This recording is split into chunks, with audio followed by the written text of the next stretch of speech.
네 번째는 취업 지식을 제공하는 기능인데요. 자, 취업 포털 사이트마다 각종 이력서를 작성하는 방법 혹은 면접 보시는 방법, 인적성 검사에 대한 방법 등 여러 가지 정보들을 기재를 하고 있습니다. 특히 인사 담당자에게 궁금한 점을 물어봤습니다 라고 해서 답변들을 올려주는 그 기능들을 활용하시면은 훨씬 더 경쟁력 있게 최근의 정보를 접하고 구직 활동을 하실 수가 있겠죠. 다섯째는 기업 정보와 연봉 검색 기능입니다. 채용 사이트마다 최소한의 기업 정보를 제공을 하는 그런 서비스를 진행을 하고 있습니다.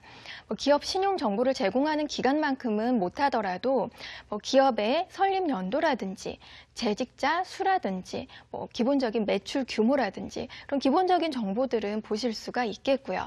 그리고 사이트에 따라서는 그 회사의 연봉 정보를 검색하실 수 있는 기능도 있겠습니다.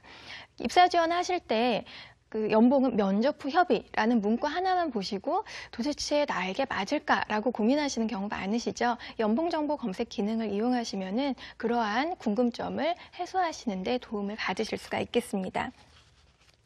다음은 채용정보 검색에 대한 기능을 설명드리도록 하겠습니다.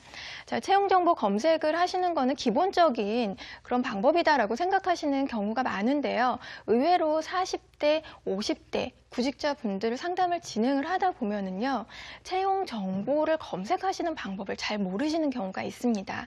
채용 정보 검색에 대한 내용을 설명드리고자 합니다.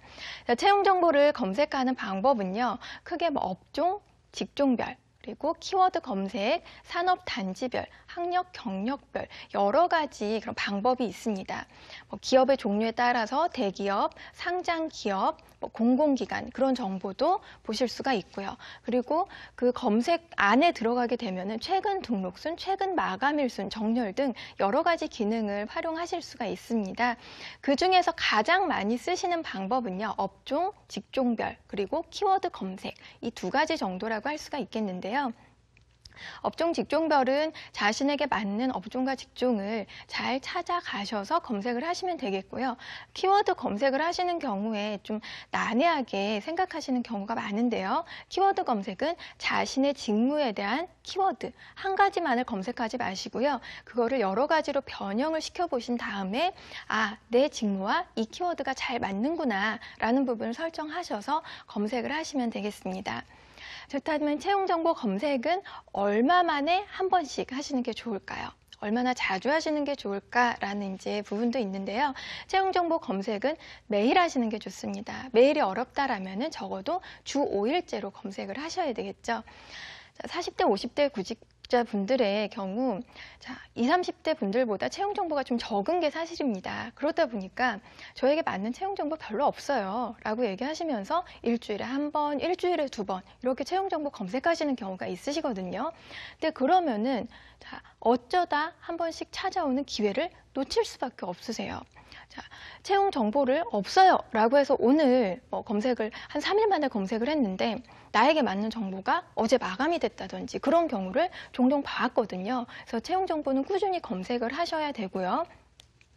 실제로 상담을 진행하면서 50대 구직자분께서 그 잡코리아라는 그 사이트를 통해서 그 취업에 성공하시는 임원급 취업에 성공하시는 그런 케이스도 봤기 때문에 채용 정보는 좀 꾸준히 매일 검색하실 걸 권해드립니다.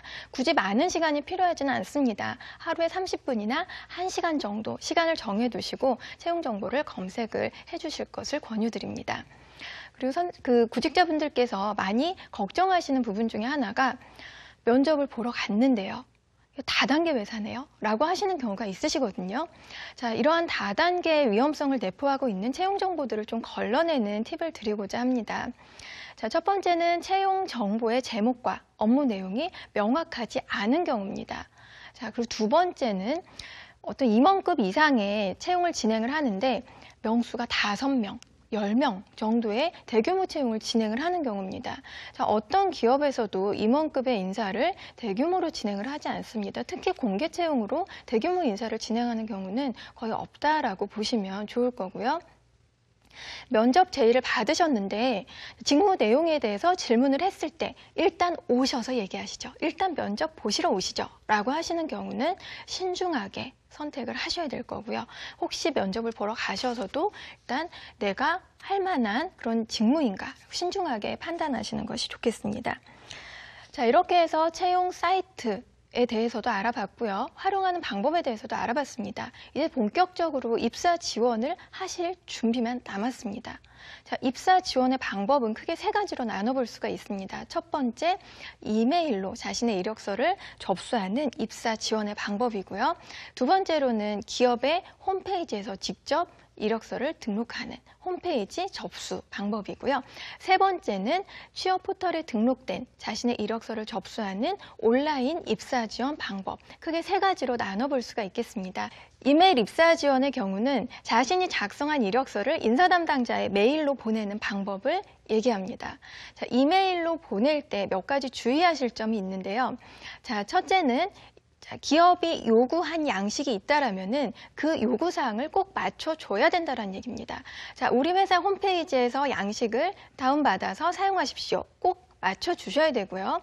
이메일 제목은 이렇게 하십시오. 파일명은 이렇게 하십시오. 꼭 맞춰주셔야 됩니다. 만일 이를 맞춰주지 않았을 때 인사 담당자가 생각하기로는 이 사람은 이런 것도 잘 안 지키는데 회사에 와서 규정을 잘 지킬 수 있을까? 라는 그런 우려를 하기 때문에 면접까지 진행되지 않는 경우도 있겠습니다. 자, 두 번째는 메일의 내용이에요. 자, 이메일 보내실 때 그냥 내용 없이 누구누구 이력서 첨부합니다. 라고 보내시는 경우가 있거든요. 근데 이렇게 보내지 마시고요. 간단한 인사말 그리고 자신에 대한 소개, 왜 지원하는지, 앞으로의 포부, 인사 담당자에게